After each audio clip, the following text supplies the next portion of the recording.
Hi friends, welcome back to my channel Siri Aadya creations. Brahmamudi ఎపిసోడ్లో కావ్య స్వప్నని ఇలా అంటుంది, వాళ్ళు ఇప్పటికే సిగ్గుతో చచ్చిపోతున్నారక్క, ఇక వాళ్ళని వదిలే. అమ్మమ్మ గారు ఇంతకుముందే గడ్డి పెట్టారు కదా, మన అప్పు మనకి క్షేమంగా తిరిగి వచ్చింది, ఇది చాలు మనకి అనేసి అంటుంది కావ్య. అప్పుడు కనకం కావ్యని ఇలా అంటుంది, ఏం చాలు కావ్య, పెళ్లి కొడుకు వాళ్ళు ఎలా మాట్లాడారో చూసావు కదా, మన గురించి మన కుటుంబం గురించి ఎంత నీచంగా మాట్లాడారో చూసావు కదా అనేసి అంటుంది కనకం. అదంతా వీళ్ళ వల్లే కదా, వాళ్ళు అంత ఘోరంగా మన గురించి తోలనాడి వెళ్ళిపోయారు. ఇప్పుడు మన అప్పుని వాళ్ళు చేసుకోవడానికి వస్తారా? మన అప్పుకి ఇక మళ్ళీ పెళ్ళి జరుగుతుందా? రేపు దాన్ని చేసుకోవడానికి ఎవరు ముందుకు వస్తారు? వీళ్ళ వల్ల అప్పు జీవితాంతం ఒంటరిగా ఉండిపోవాలా అనేసి అంటుంది కనకం.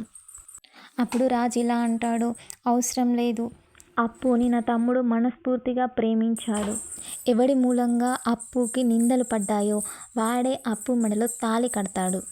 అలా చెప్పేసరికి అక్కడ ఉన్న వాళ్ళందరూ షాక్ అవుతారు.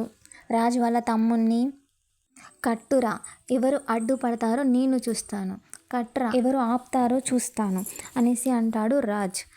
అప్పుడు ధాన్యలక్ష్మి కళ్యాణ్ అనేసి అంటుంది. అప్పుడు రాజ్, నువ్వు ఆగు పిన్ని అనేసి తనని ఆపుతాడు.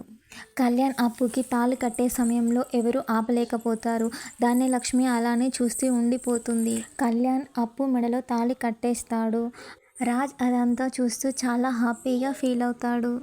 కళ్యాణ్ని కావ్య ఇలా అడుగుతుంది, మీ మనసులో ఏముందో అప్పుడు చెప్పమని అడిగాను, అప్పుడు మీరు నిజం చెప్పకుండా ఇప్పుడు ఇలా చేయడం కరెక్ట్ కాదు అంటే అప్పుడు మీరు నన్ను మోసం చేశారా, లేక ఈరోజు మా చెల్లిని మోసం చేశారా, ఏది నిజం అనేసి ఏడుస్తూ అడుగుతుంది కావ్య కళ్యాణ్ని.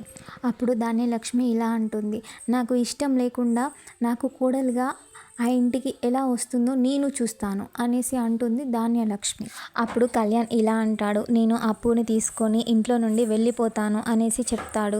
అక్కడ ఉన్న వాళ్ళందరూ షాక్ అవుతారు. ప్లీజ్ నా ఛానల్ని ఫస్ట్ టైం చూస్తున్నట్లయితే లైక్, షేర్ అండ్ సబ్స్క్రైబ్ చేయడం మాత్రం మర్చిపోకండి. Bye friends.